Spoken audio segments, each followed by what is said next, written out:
Hi everybody, this is Timothy Zellmer here at Hotel Central Boquete and Live Free University. I'm here again with Helena, and today we're going to talk about migrating to Boquete. And we're both migrants, we're both expats, and Helena is here very recently. Right.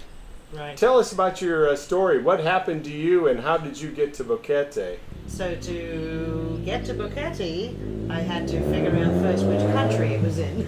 So that helps. It's Panama, Republic of Panama. Absolutely. So having figured that out, then it became a question of what type of visa was I going to need to either come and visit, or if I wanted to move here permanently. So you had to choose a type. Exactly. So to start with, of course, anybody who comes in from North America, Australia, Europe, you don't actually need a visa. You actually are granted a tourist visa where you can come in and stay up to 6 months, but then you have to leave. So the first time I came And how long do you have to be out now? I heard that there's been a change in the law. Is it a month now you have to be? That's correct. Yeah. For 30 days and 30 30 days. nights is what I heard correct. somebody. That's correct. Yeah. So anyway, so I came in on a tourist visa to start with. First time. So that was last year.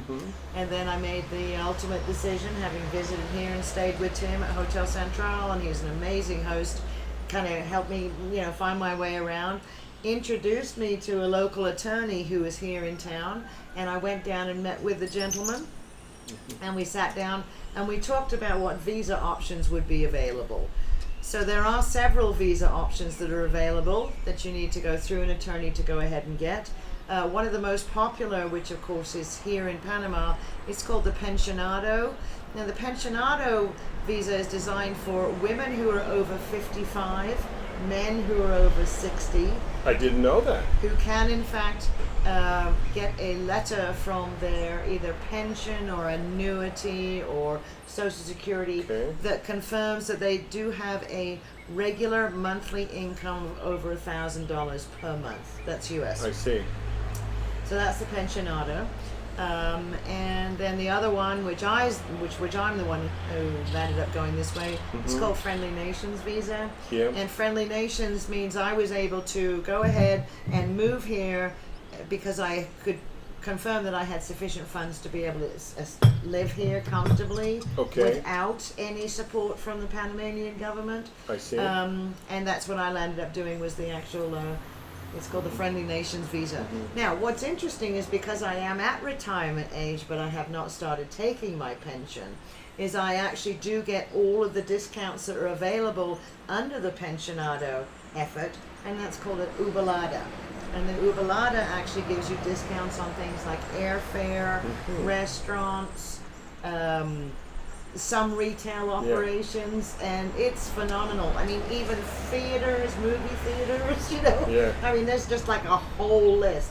And so, the visa process is actually very straightforward. And the gentleman that I was able to connect with through Tim, Juan Contreras, from Miranda and Contreras here in Boquete, he was exceptional. He literally steps you through each area that you need to go through and lets you know well in advance, even before you choose to migrate here, what you need. I used him. Did you use his team that meets you at the his bus or the airport to run you around Panama City? There's a point in the process you have to go to Panama to the City. capital. That's correct. And That's did correct. you use? Yes. Yeah, that is and that really was all very helpful. included in the scenario. So he gives you a full service effort. He quotes the prices up front, so there's no surprises, so you know that. And when it came time to get my permanent visa, which I just got last week, it took me 4.5 months from start to finish to actually achieve this. But now I'm a permanent resident of Boquete. So you're there forever. I am. Yeah. Well, full reveal here. I did send her to Juan for a multitude of reasons. Okay, his wife grew up with my oldest stepdaughter. They're like buddies. My wife held him as a baby. His mom and her grew up together, so they're really good buddies. He was my best man at my wedding to Fella. She's from here, so. Juan and I are quite close, and for the big parties, they're at our house, and we're quite close with the family. But he allows me, when I have people staying in the hotel that I know that I can speak for a letter of reference and a referral that will get you about a $250 discount now, so you don't have to pay to start a file there. And that's $500 for a couple that you save right off the bat. So that's a good benefit. What I do is I write a short letter describing who you are, your numbers, passport, Social Security, and all that, and then I send that in hand and by email, and then he sees you and gives you some kind of a packet of information, kind of figure out in general what sort of visa. So there's more than meets the eye on this deal with Juan, but he makes me look good, so I keep using him. So that's and he speaks just really incredible English, which is a great help, when you're first starting out this community. I see. I see. And the only other thing I would mention, for those of you considering what's called the Friendly Nations visa, that is basically designed around what Panamanians call an investor visa. So in order for you to be able to achieve that... You had to invest here? No, I didn't actually invest. What How did it work? I had to open up a bank account and deposit $5,000 into the bank account whilst the actual visa was being processed. And did they take that money in the end? No, they don't. When can you touch that money? You can actually touch that money like 3 months after your visa is I issued. see. So you're sort of investing. You got a company here. Exactly. I set up a corporation, have a company, which you can keep or not keep. I mean, they're very straightforward about the situation. Okay. So you don't need to do that if you're going for the pensionado. The pensionado is just proving that you have a consistent income and it's available for lifetime right now. I see. Now, you had some documents and different types of documents in the process. Isn't the first one is like a permanent thing? It's like a sticky decal they put in your passport that they can peel out later. So what and happens? That starts it, then a card and another card? Tell us about that. It's kind of a little different. So what happens is you go ahead and you complete all of the paperwork. First thing you have to do, of course, is make sure that you've got a proper FBI background check from whichever country you've come from. Okay. That's the first thing. Get that started before you even come. And fingerprints. And fingerprints is part of that. So you've got to get that clear to start with. Okay. Then when you come over here, or you can actually start filling out the paperwork, provide the information. If you're going to go with Friendly Nations, you have to physically come and open a bank account. Nobody can do it on your behalf. You personally have to be here. I see. So a lot of people actually make a sort of a short trip over here, open up a bank account, and then usually go back while they're waiting for it. Yeah, my aunt and uncle had a problem with opening the bank. It was they were just past, I think it's 2 months old letters from the bank that you're in good standing, you're not doing overdrafts and that kind of stuff. And their paperwork was like 2 days too old, so they had to go back to the States and get another letter. So you don't want to do some of this out of sequence, and Juan really did. And Juan steps you through everything. The one thing that you just have to keep in mind about all of this stuff is all of it has to be current. So for FBI checks, there's a time frame. For bank statements, there's a time frame. 30 days, 60 days, whatever. So the step is you go ahead and you get your FBI report done. You then basically open up a bank account. You complete the paperwork for them to go ahead and issue you with your temporary visa. Your temporary visa is then good for the next 6 months. That's the hard plastic one? Hard plastic one. And then simultaneously you ask them for a multi-entry visa. That's the one that goes into your passport.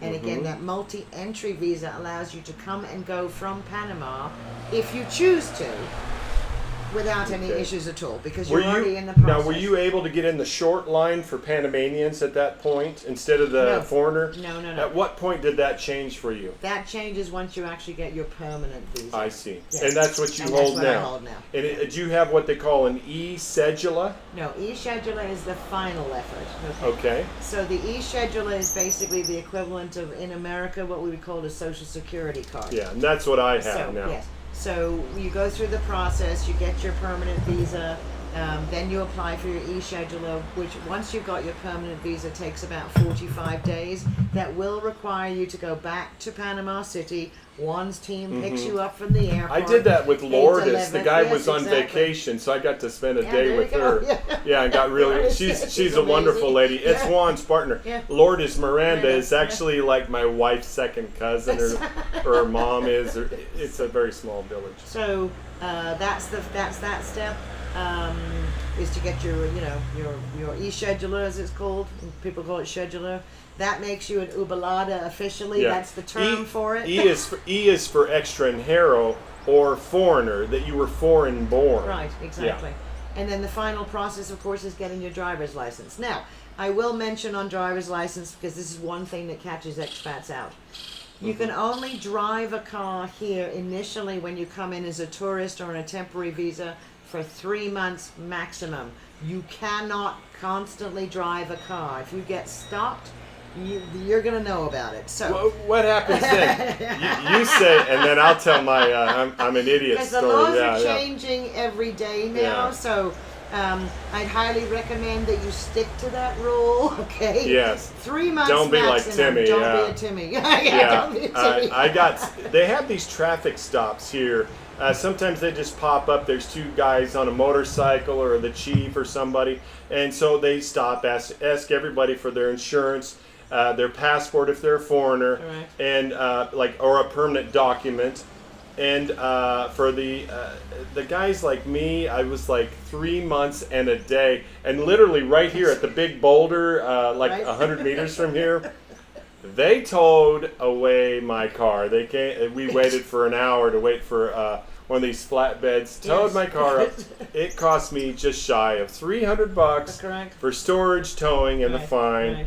Don't be an idiot like me, because even now with the 6 month, and then you've got to be out for a month. A month, correct. You get fooled. You forget about that. You got a car now, Yeah. and then you're like, oh my god, yeah. Yeah, don't do it. Yeah, I won't tell you the Don't guy's do it. name. He is Yeah, a buddy don't of do mine. it. Okay. He had it happen to him 3 times. And You don't want to be. He was actually stopped, and he was a little wound up to talk to the cop. Come on, let Timmy go. What nobody told me when I first came to visit Yeah. is there's actually a checkpoint as you come into town. Yes. Do not freak out when you see the guys with submachine guns. They're Yeah. actually here for your protection. Yeah, yeah. And I was not prepared for that. Nobody had told me that was going to happen.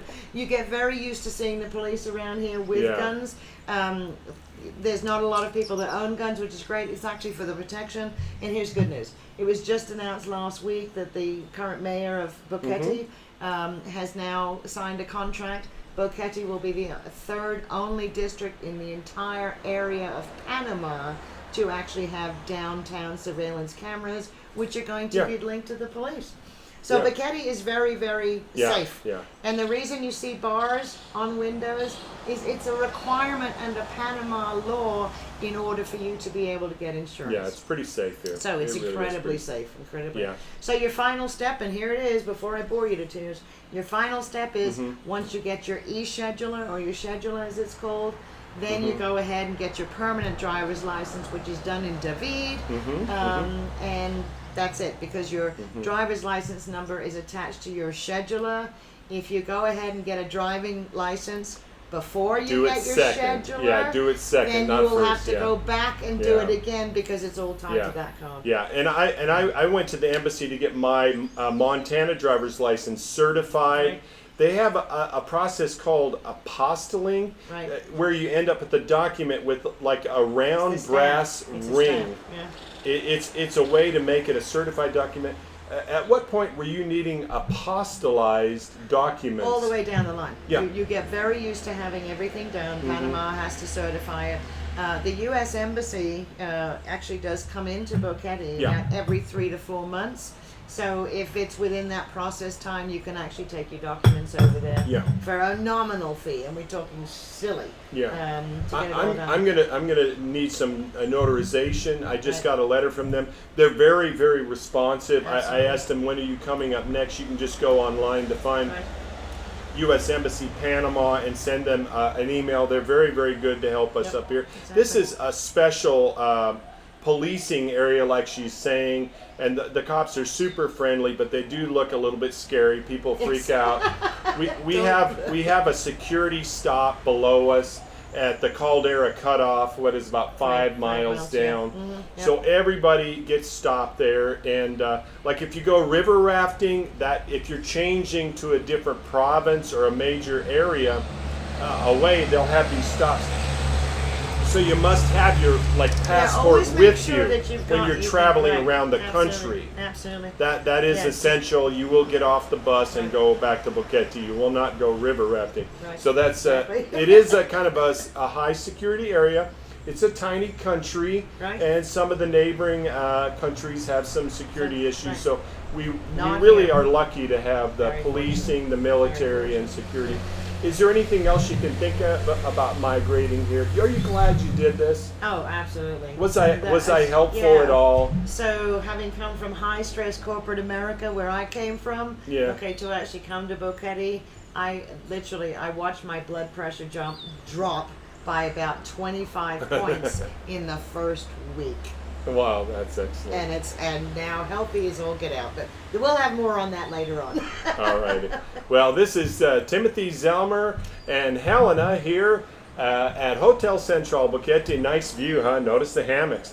Like they say, it's cheaper than therapy and twice is. as effective. Right there. Absolutely. We'll see you next time here from Hotel Central Boquete and Live Free University. Thanks for being here.